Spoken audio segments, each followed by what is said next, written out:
Welcome to the Business of School podcast, brought to you by Cole Connect. Get ready for a journey of topical insights, engaging conversations, and maybe a few aha moments from the business, finance, and technology side of schools. Cole School experts are your host, and with our guests from the world of education, we're about to embark on a learning adventure to support you in the business of your school. School boards, principals and business managers need to make well-informed decisions about financial risk and ensure the financial viability and sustainability of their school.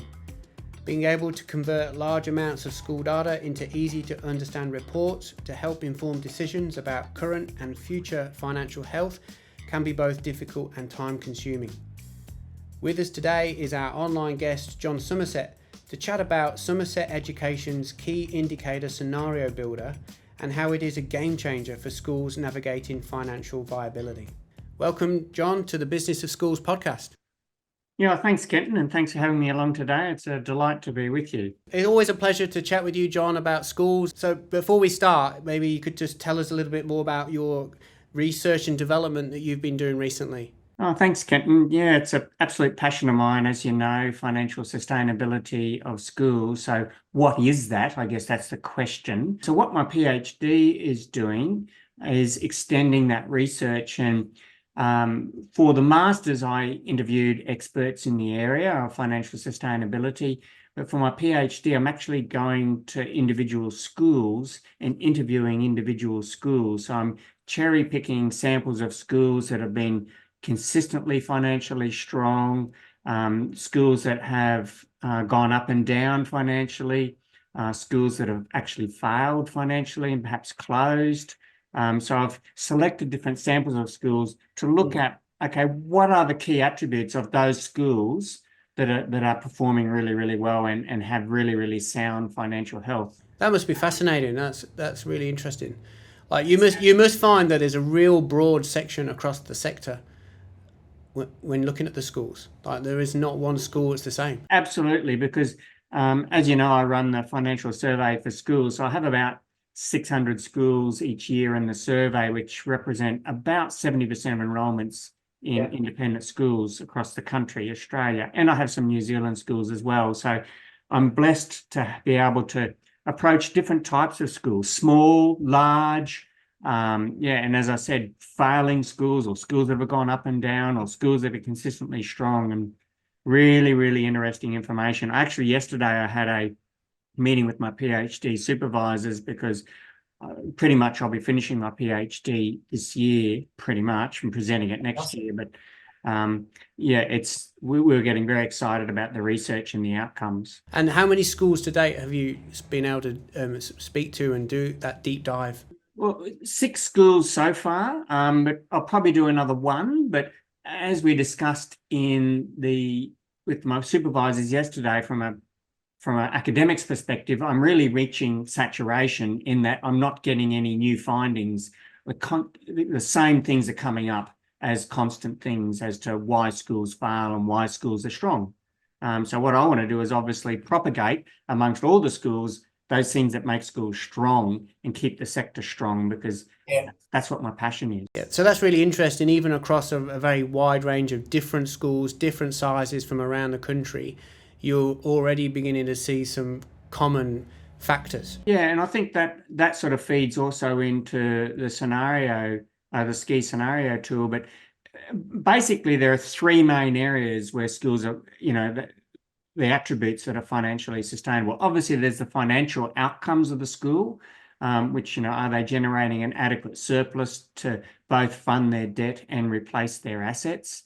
And then obviously driving that is enrolments and staff, and there are a number of metrics around that, even things like, academic outcomes, because that drives what parents want, and well-being outcomes, that drives enrolments. And your staffing, as you know, 78% of your costs are your staffing. So how you manage the enrolments and the staffing, and we have tools to help schools using comparative schools, how many staff should you have for the enrolments that you've got, just at a click of a button.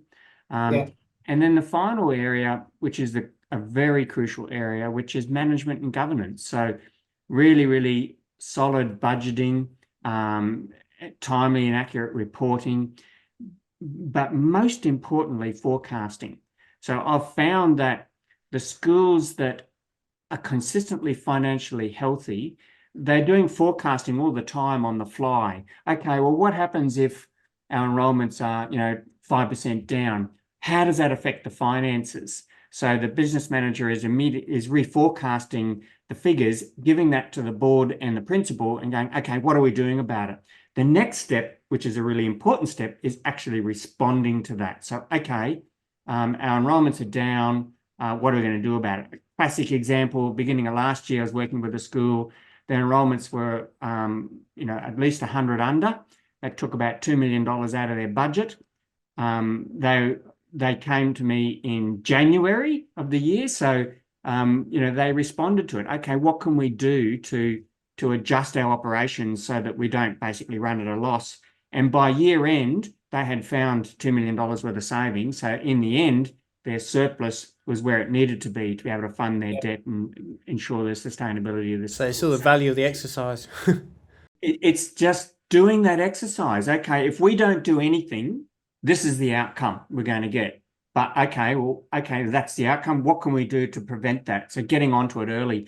The schools that fail, and I have unfortunately spoken to some schools that have failed, quickly add they weren't necessarily clients. They really, there's a change in circumstances, usually around enrollments and or staffing, and no one really completely understands the financial ramification of that. In this case, it was July. In another school's case, it was August.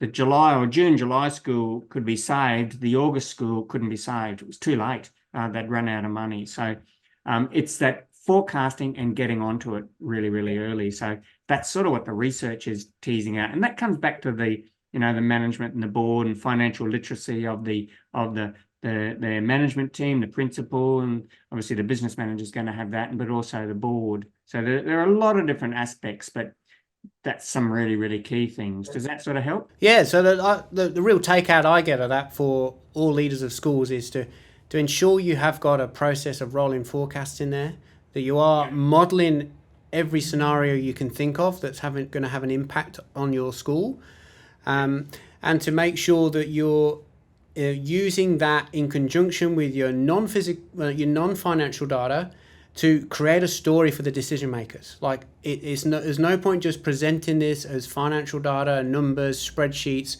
Most of the decision makers, especially in the governance teams, are not accountants, is to create a story of what that's saying so they can then make the right decision to respond to it, to make an impact on the financial viability of the school.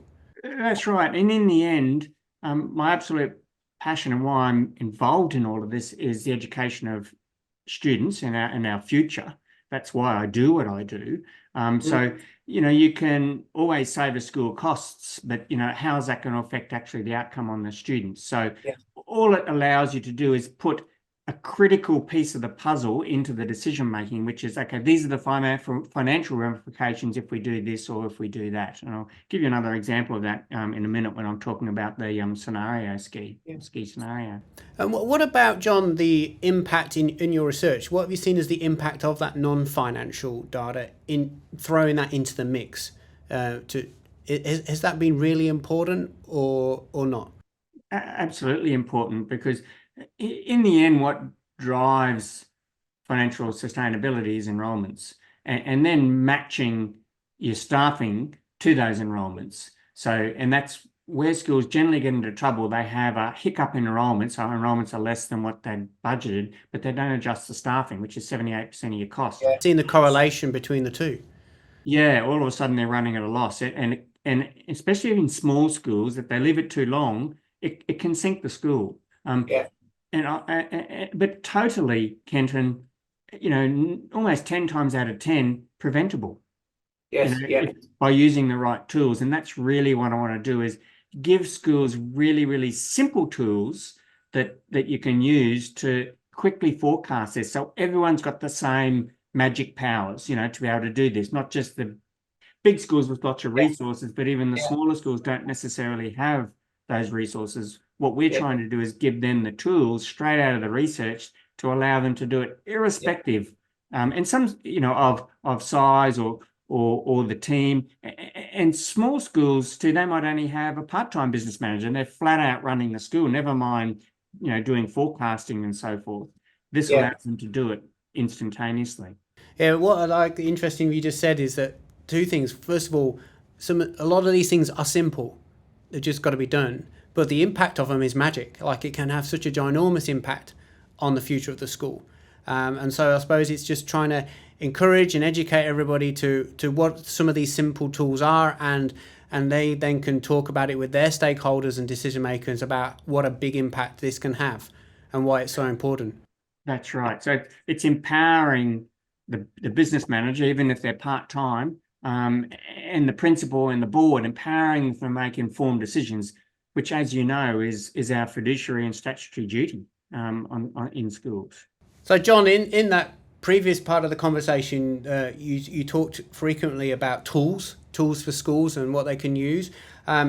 What is the new in the Somerset Education Toolbox at the moment that schools can use? Thank you for asking, Kenton. It's very, very excited about our ski scenario. I heard a lot about it. I'd love to hear some more. Yes, it's been rattling around in my head probably for a couple of years. But as you know, it's not as simple as that to get these things produced, but we actually cracked it at the end of last year.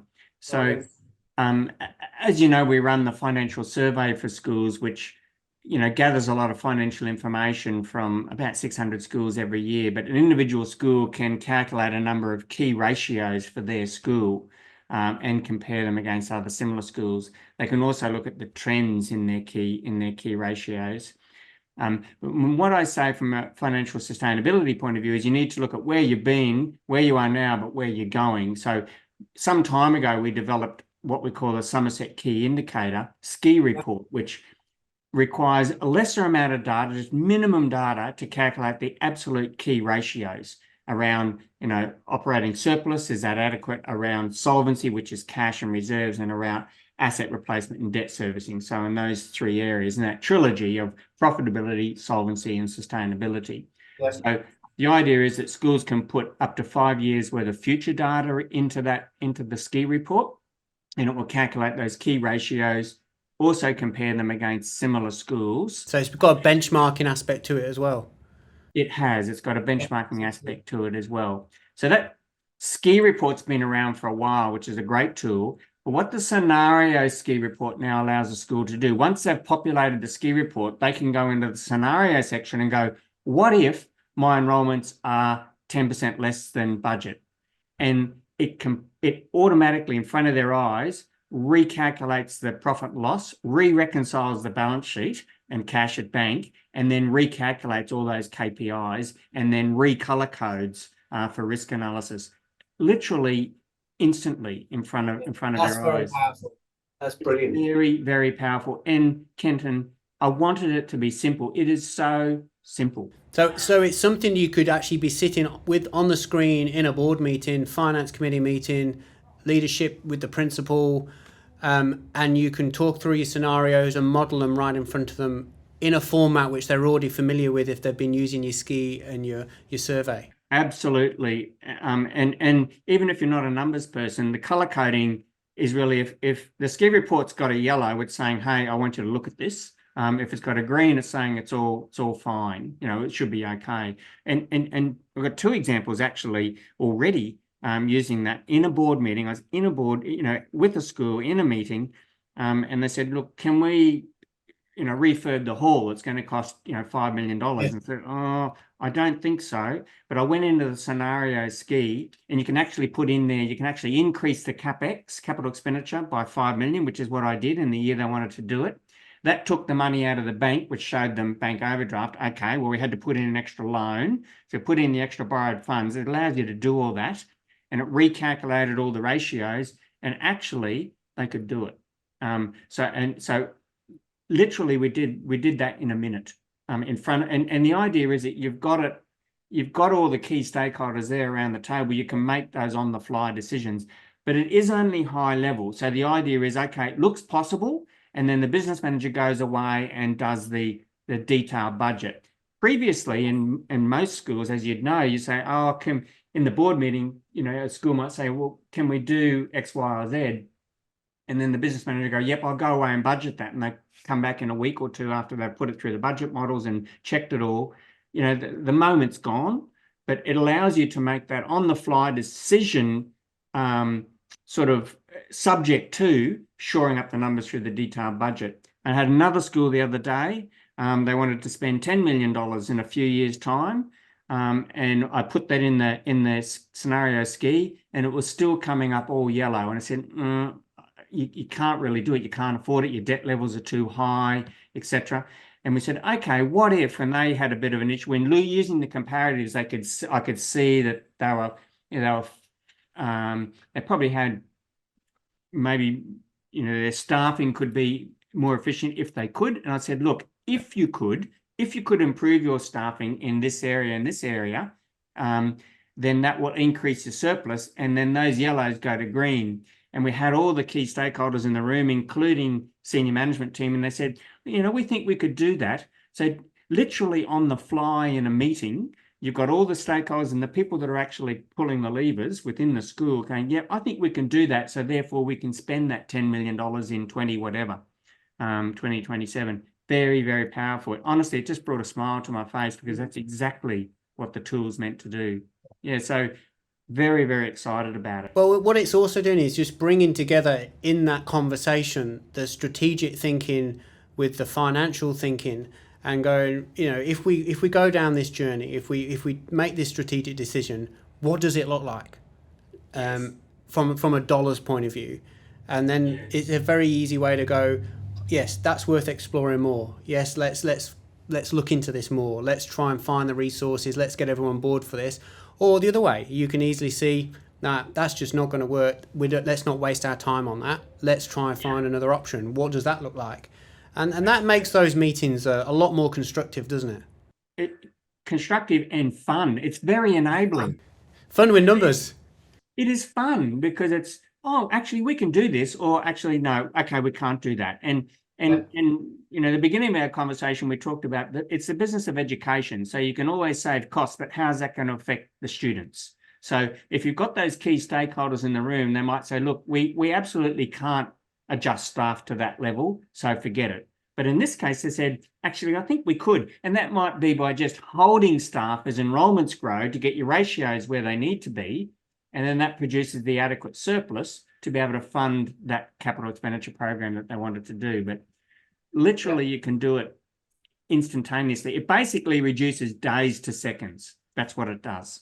It's very, very exciting. And we're all about saving time, and schools are definitely looking at saving resources all the time too. So there'll be another little feather in the cap in helping them in those decisions. That's fantastic. Now, the ski scenario builder is quite a new tool, isn't it, from Somerset Education? If schools are interested in using it, what's the best way for them to go about finding more information about it? We're just going onto our website, www.somerseteducation.net. They have to be a participant in the survey because it's a communal thing, Kenton. Yeah. If you've got to give data to be able to pull data out. So if they're a participant in the annual survey, it's pretty straightforward to get heaps of benefit in doing that. Then an add-on to that survey is the ski report. And at no extra cost, I've added this scenario onto it. Been a lot of IT investment last year for Somerset Education, including this scenario ski. But you can just subscribe extra for the ski report, which now includes the scenario ski. Easy peasy. That's excellent. Well, I look forward to catching up with you again and talking about other developments you might be adding on to that wonderful model already. I'm sure I'll be hearing from our school clients that we work with how much they appreciate the tool. Thank you very much for coming on and sharing that with us and talking about it. It's always great to see you, John, and your passion for schools and their financial sustainability. So till next time, thanks for joining us on The Business of School. Thanks so much, Kenton. Take care. Thank you. Bye. And that's a wrap for this episode of the Business of School podcast. We've enjoyed the conversation today and would love to have you join us for future episodes. Please hit the subscribe button and follow the links below to find more information and resources to support you and your school team. Until next time, keep being innovative, keep being awesome, and remember, there is always opportunity to improve on the journey. Thanks for connecting.